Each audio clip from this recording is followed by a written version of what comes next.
Do I look smart with my glasses on? I think you look smart with your glasses on. Okay. I think you look super intelligent.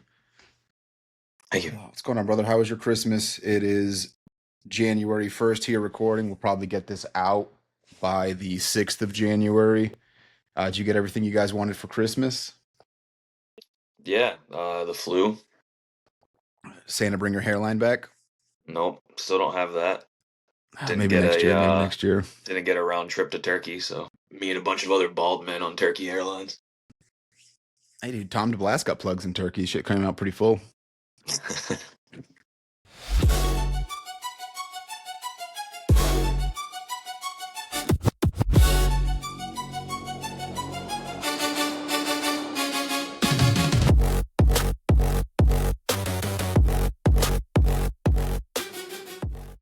Welcome, fight fans, to episode 0 of Talking Scrap with Face Off Fight Co. This is our inaugural go at a podcast here. We're going to try to tell our fighter story, tell the brand story, keep you up to date on local, regional UFC, MMA scenes and UFC fights, and entertain you along the way. Today, we're planning to talk about UFC 324 coming up January 24th. A lot of dope fights on that card. And we also have a Cage Titan card that weekend, Massachusetts, Plymouth Memorial Hall. Our boy Andy's coming back after a little layoff, looking to do some good work. We'll dive into that card a little bit later. Hit a couple segments, wrap it up, and get everybody going on their new year. Yeah. First, we talk about 324. UFC's coming back on Paramount Plus. No more pay-per-view paywall. Get your Paramount Plus subscription going, and we've got fights, big fights coming. In my opinion, not the fight we want or deserve. We've got an interim lightweight title. Justin Gaethje and Paddy Pimblett. What's your call there, Justin? What are you thinking? First of all, don't speak for both of us when you say you don't want that fight. I mean, I want that fight. It's a good one. I Listen, want to see. I'm interested to see where Paddy Pimblett's at. Like Justin Gaethje's kind of on his way out. He's threatened to like just retire if he doesn't get a title fight, which I feel like is like small feat energy. But he listen. okay, go ahead. It's not a bad fight. It's a great fight. Love Paddy Pimblett. Everybody loves Justin Gaethje. Arman Tsarukyan's the best lightweight in the UFC, and they keep butt fucking him, and I'm sick of it. They probably keep doing that. They're sick that's of where my beef's those. at. They're sick of those kind of last names being champions. Yikes. Justin Simmons, everybody. I mean, I like it. I like wrestling, but the UFC hates it. So I actually think Gaethje can beat. Paddy Pimblett is entertaining. I think Paddy Pimblett proved. No, fuck that. Everyone thinks Paddy Pimblett proved himself by beating up everybody's uncle, Michael Chandler. Michael Chandler is fucking trash. Michael Chandler is washed. Oh, here we go. Well, Michael Chandler's been in very good fights recently against high-level competition. He has lost good fights entertainingly. Is that what we're saying? Like, you remember him backpack slamming fucking Charles Oliveira after Charles beat the piss out of him? After almost knocking him out and then just rushing it. And didn't? Right, but I'm saying he's in those fights against the top lightweights in the world, and he was not ever once for a second in the fight against Paddy Pimblett. That's all I'm saying. Glad to see Gaethje getting a shot. Good, happy we're seeing him fight some more. We'll see where Pimblett lies. If I got to make a pick right now, I'm going with Mr. Gaethje on this one. I don't know. Have we ever seen Gaethje's wrestling or grappling tested? No, Gaethje's really good at wrestling. He's just like allergic to it, I think. I know he's very good. He just refuses to do it. I'm just interested to see like if Paddy can out grapple him. Because obviously standing, I think Paddy probably gets his leg shattered in 45 different places with Gaethje's leg kicks. He's going to get the shit kicked out of him. Gaethje's going to put the pressure on him. But Scousers don't get knocked out. We're going to fucking see. I've also never seen Paddy Pimblett get his face mashed in and nobody comes out of a Gaethje fight clean. He's going to make it a war. I think he's going to hurt Paddy. It'd be interesting. Kayla Harrison versus the female MMA GOAT. I kind of think this is a weird fight and a money fight. Amanda's coming off the couch. I think Kayla's going to beat the fucking brakes off her. Yeah, I don't disagree with any of that. Unfortunately, I wish I did for I'm entertainment value, but I'm not gonna not watch it. yeah, I love them both. We've got great legacy. I think with a victory, Kayla probably becomes the female goat. I mean, we can still talk about the bullet. it'll probably take. I mean, how many UFC wins would that be for Kayla? Probably not enough. I'd have to look the stats up. I don't have Yeah, my I sheet don't. ready. This is why we need like one of those people that just edit, but we can't pay them, so they have to do it for free, and they just have to be here to produce. When I ask a question, like on the Joe Rogan show, they just bring up Just the fucking. exact answer I I need. just need a Jamie. Fucking Yeah, look that up, Jamie. but Oh like fuck, that's me. half the time they look it up before you even think of the question, so it's already there and makes you seem way smarter than you are. But my point is, I think that Kayla Harrison probably needs a few more wins. I think it's been proven pretty recently that no other promotion aside from the UFC counts as far as like the best fighter in the world talk.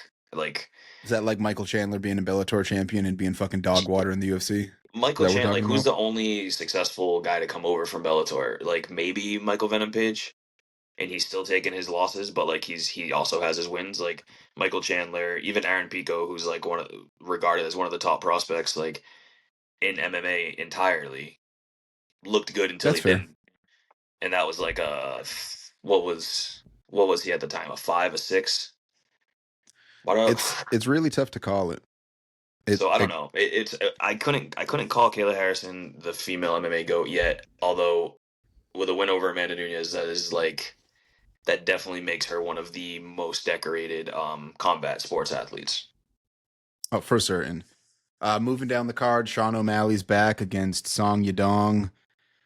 With Marab getting upset by Peter Yan, the division kind of seems wide open for Sean to get back there, especially with wins over Marab. Rather, Peter Yan. I'm really interested to see this fight. I think it's going to be harder for Sean, but I think Sean O'Malley can dig this one out. Song Yadong's Yeah, not a bitch.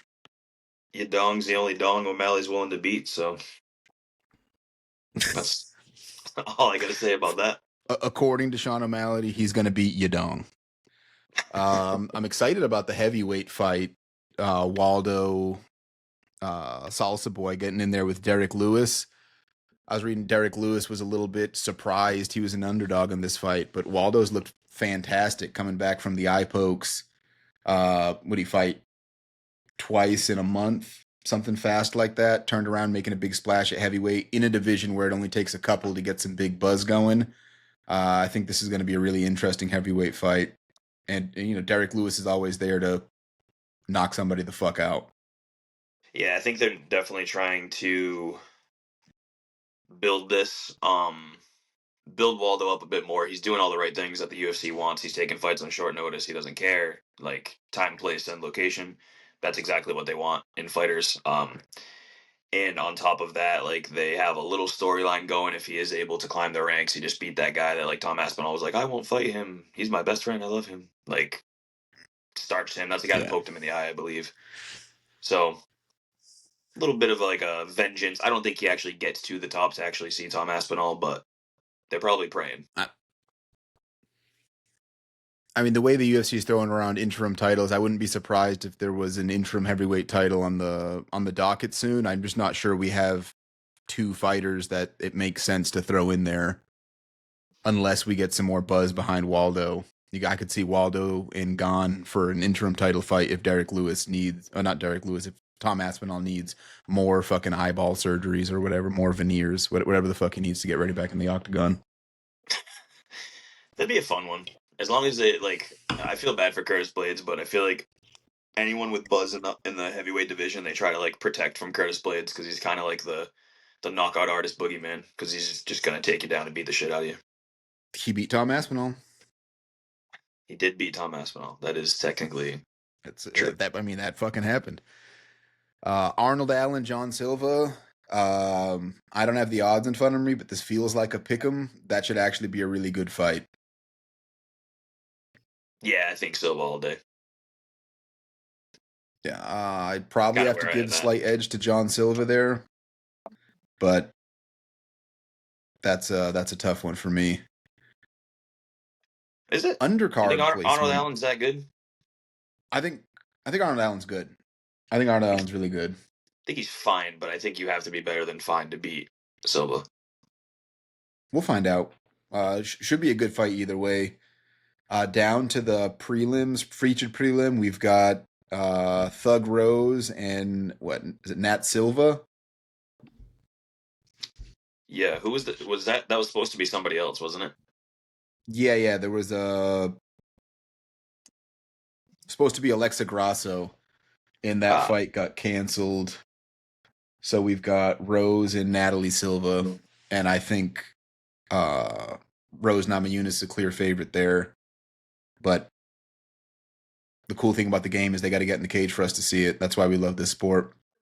they still have to fight. Clear favorite? That's what I'd I say. don't know. Probably depends if Pat Barry and her are fighting or not. Zoink, Scoob. They're on if they're on the same page. Probably depends what Rose gets in there. I know she's like kind of struggled with her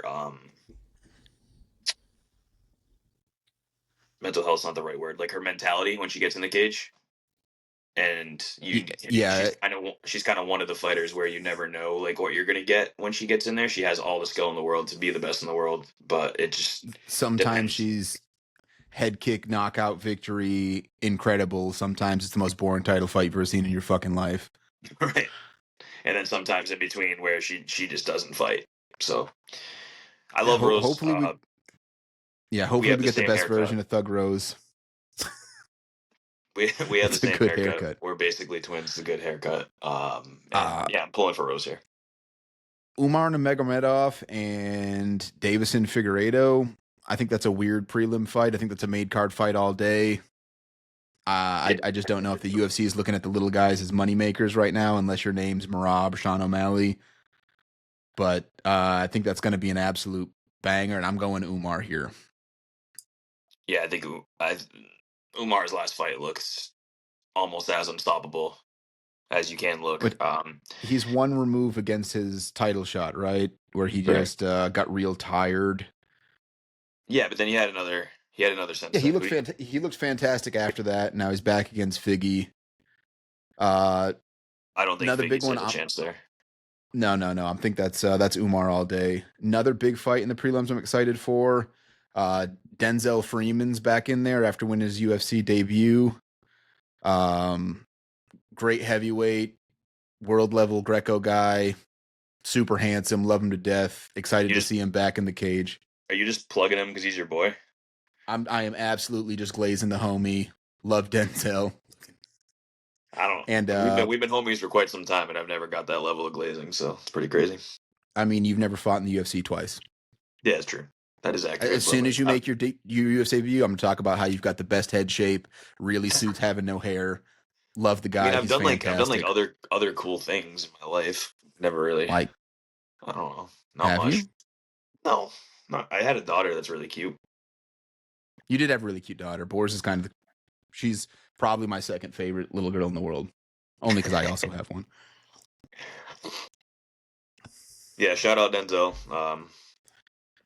Now, looking forward to see it. He's a big physical heavyweight. They don't want to see him in the clinch. They're going to get fucking suplexed. And he's also a head kick hunter, so it's going to be fun to watch. He got the UFC jitters out his first one, wanted a good decision. And I'm really excited to see him in there for his second UFC fight. Moving on to the local scene, we've got Cage Titans, same night as the UFC fights, January 24th.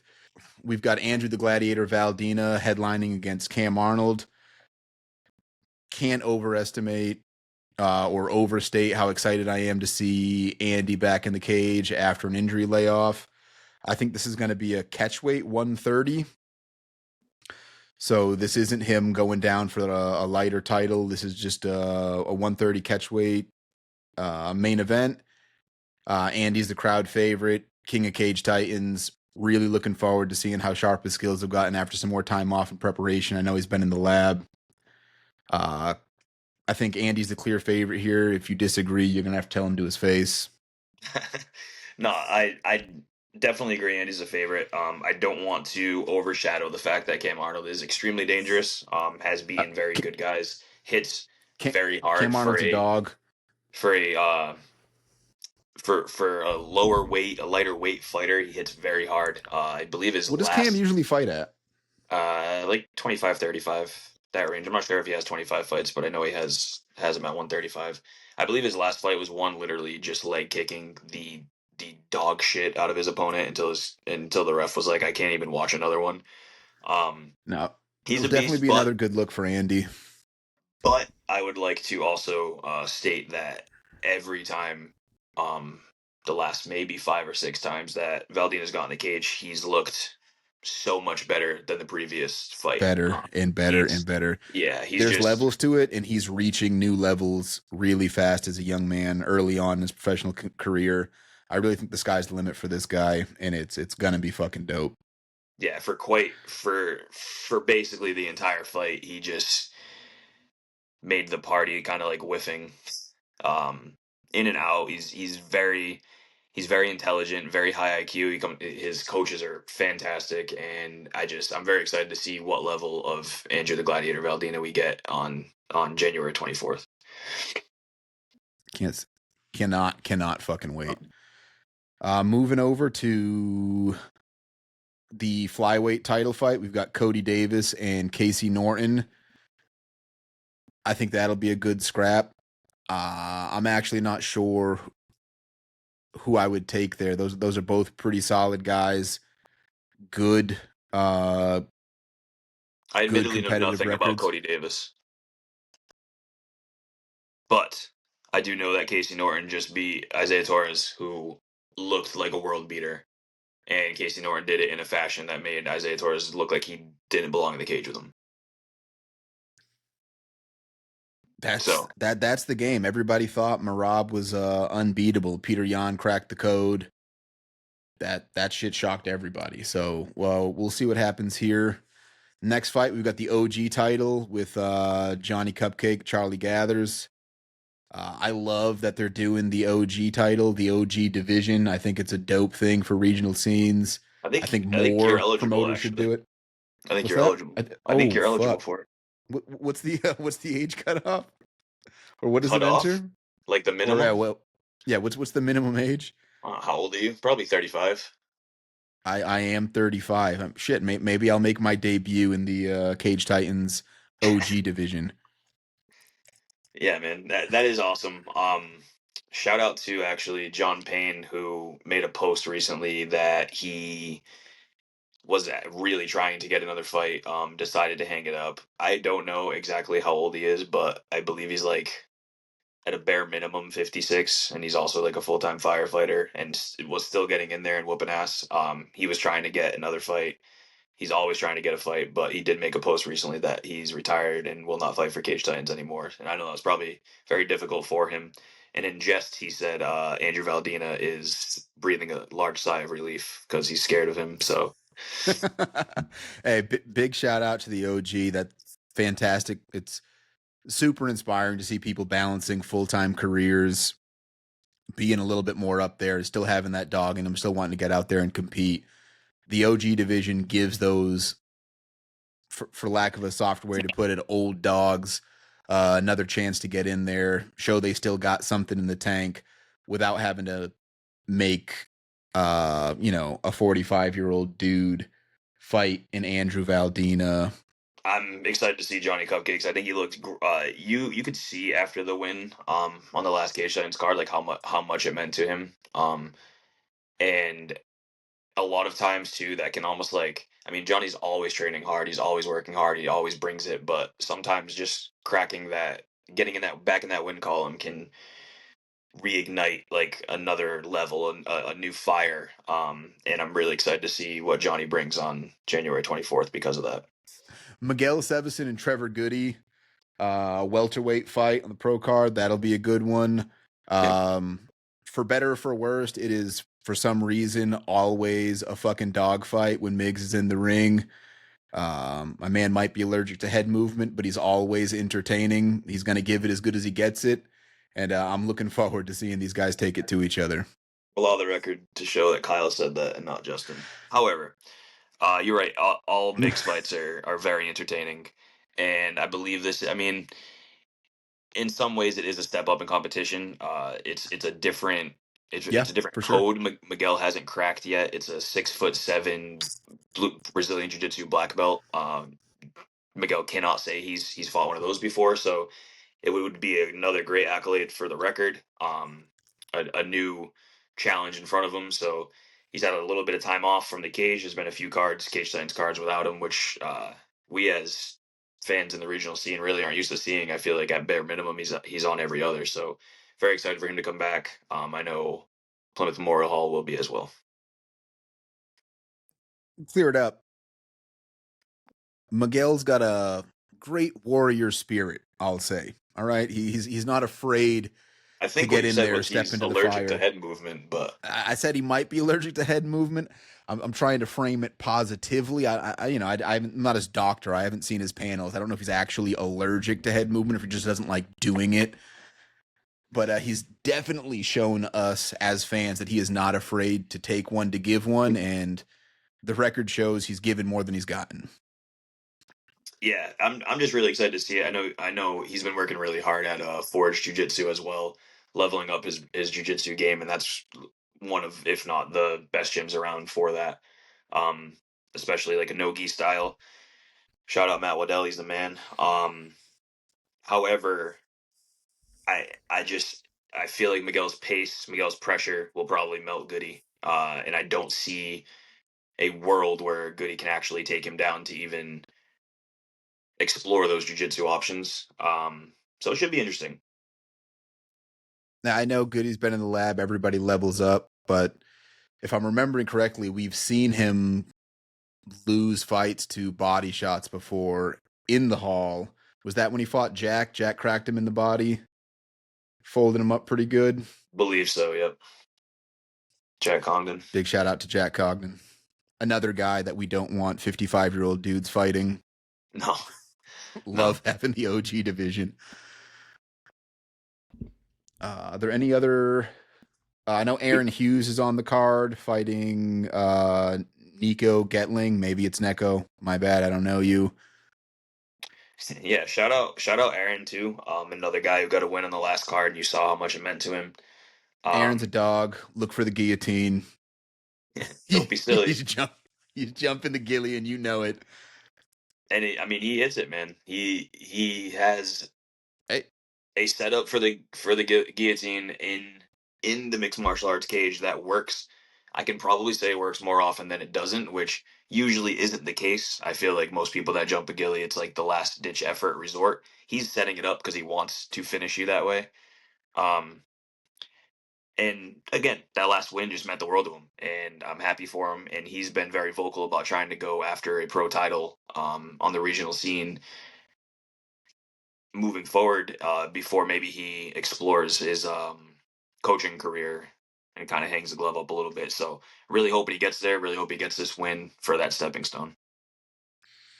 yeah. I mean, I'm seeing the training footage. He's hungry. He looks ready. I think we're in for a treat between UFC 324 and the Cage Titans card at the Plymouth Memorial Hall on January 24th.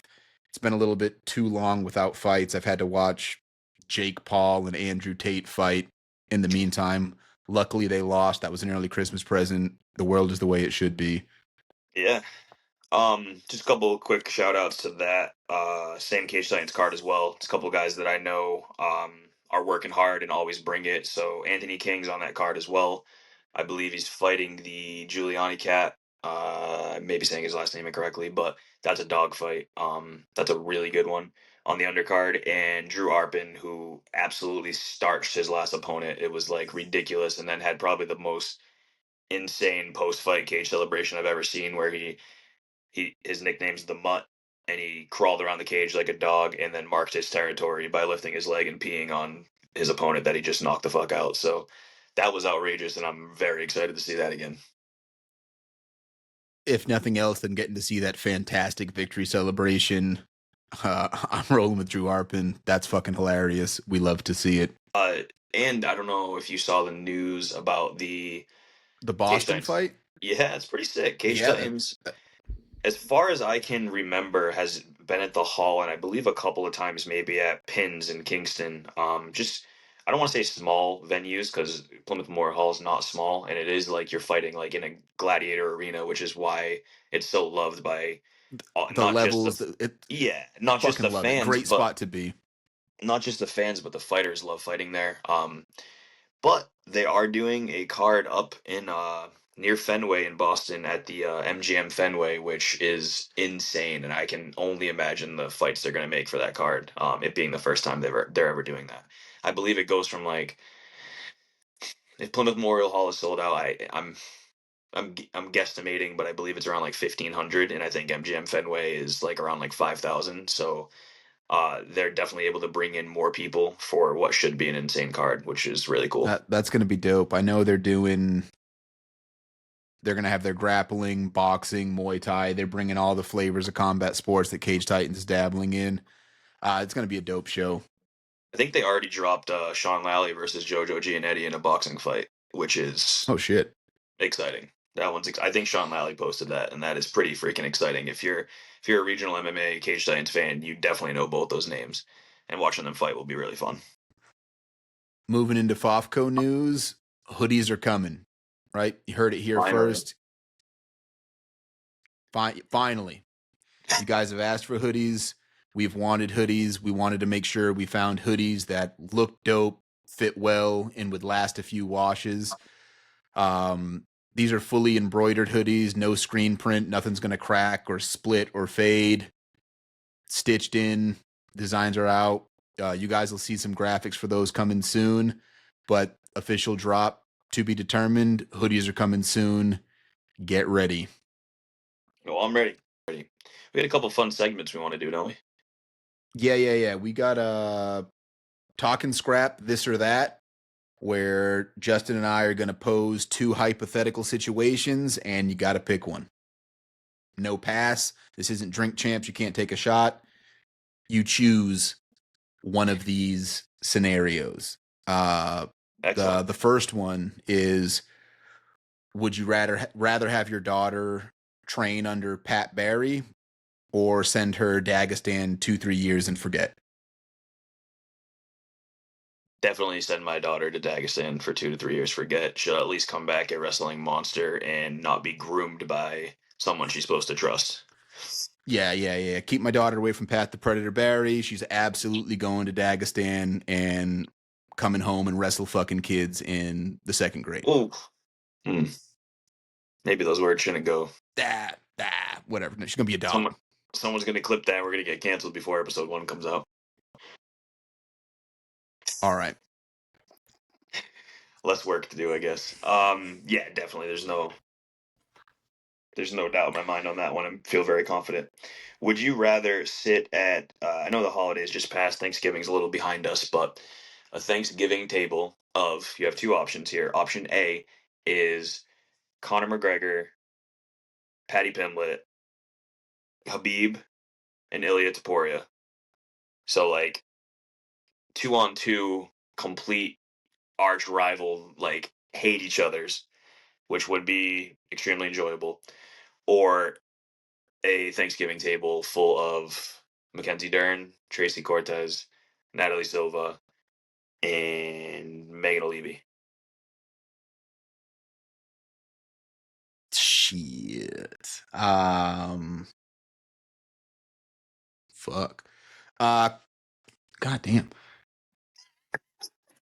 Well, I would really like to learn Portuguese, so I'm gonna take the Mackenzie Dern table only because I would like to practice Portuguese, and that's the only reason at all. I, Period.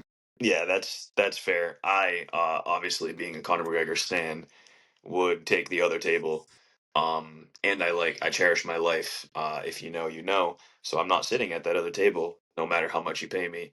I'm sitting at the Conor McGregor table, and I am stirring the pot between Paddy Pimblett and Ilya Taporia and Conor McGregor, Habib Nurmagomedov, to hope I see a fight right in front of me.